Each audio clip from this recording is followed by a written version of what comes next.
What's up guys, it's Dennis First the World, and I will be reviewing the Flash Vertical Velocity at Six Flags Great Adventure and my entire experience with the ride. By the way, this will be the one clip of Flash looping the whole video because it's really the only footage I got. And my voice is cracking a lot too because it's still pretty shot from opening day. Anyways, let's get started with the review. So I'm going to start off by talking about the experience of Flash on opening day. So Flash had the reservations for the first 2 hours of the day, and I did not experience Flash in these times because I'm not a Great Adventure pass holder. But anyways, a couple hours later in the day, I went and checked on Flash. It had hours queue, Flash pass. So went back later when it was about half an hour with me and a couple other enthusiasts. And it broke down like 4 times over the span of like an hour and a half waiting in line. Maybe even less time. So we just gave up on it. And around like 10 minutes before closing, we go and check to see if it's open. And someone told us that it was closed. I checked the app and it is indeed closed. It's about 6:52 or 6:53. We're at the fountain, I'd say, in the middle of the park. And we see it testing. And so we run over to it, and at 6:55, 5 minutes before closing, they open the ride. We managed to get there, and it breaks down again while we're probably about 3 or 4 trains away from riding. And we watch it test. It makes it up the back spike enough times to open. And suddenly, next thing you know, I'm sitting on that train about to get my first ever ride. And my God, it was amazing. Overall, the experience getting on it was really one of a kind. I don't even care that I only got one ride and it literally wasted like an hour of my day. I'm just so happy I managed to get on it. So anyway, to talk about the ride, you enter the queue. There's a little area of switchbacks. Then you get to the double-sided lockers where you put your stuff.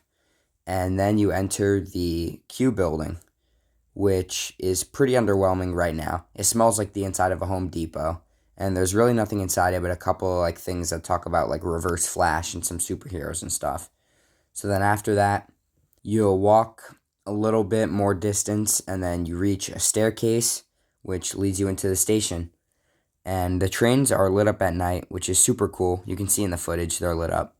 So the restraints are the now standard Vekoma vests that you'll see on all the new SLC trains and new Boomerang trains. And you might think that they'd be pretty restrictive, but no, these are really good restraints, in my opinion. I'd only done them on SLCs and Boomerang, so I really didn't know how it would feel with airtime, but these restraints are really good.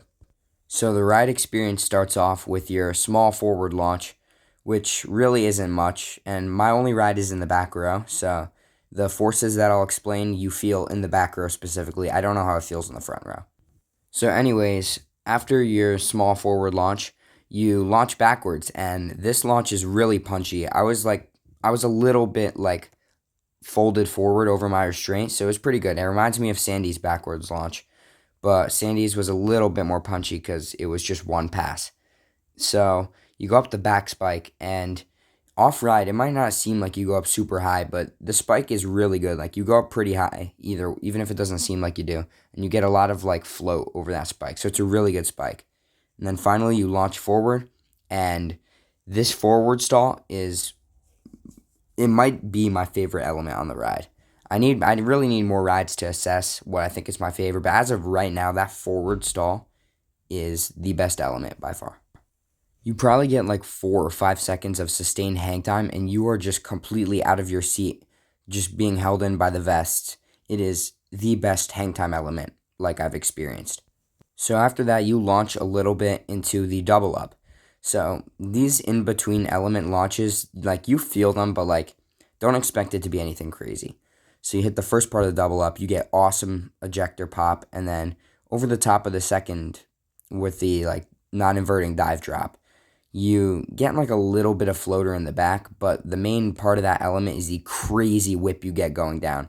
You are thrown sideways, and then you get a ton of positive G's in the valley because at the same time, you're also launching a decent bit.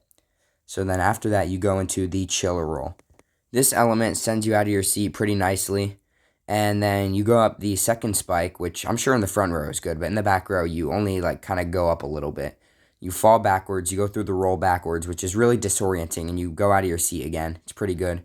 Then you launch up into the double up again, and in the back row, you're popped out of your seat out of the top a decent bit on top of the whip that you get. Overall, that element is super disorienting in the back row. So then after that, you go down the second part of the double up, which gives you great ejector in the back row. It's another good ejector pop. And then you launch a little bit again into the stall, this time backwards. And it isn't as good as the first pass, but you still get like 3 seconds of great hang time. And then you roll back up the back spike a tiny little bit, and then you're back in the station.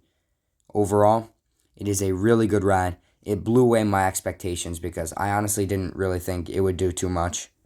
And another thing I found interesting is that I thought there would be onboard audio, but I mean, it's either that there's onboard audio and you can't really hear it, or there is none because I didn't hear it at all. But yeah, that's going to wrap up my review of the Flash Vertical Velocity.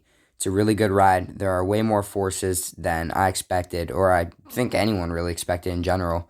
It's my first high thrill modern Vekoma, and it is a really great ride. I'm so excited for more modern Vekomas to pop up in the US.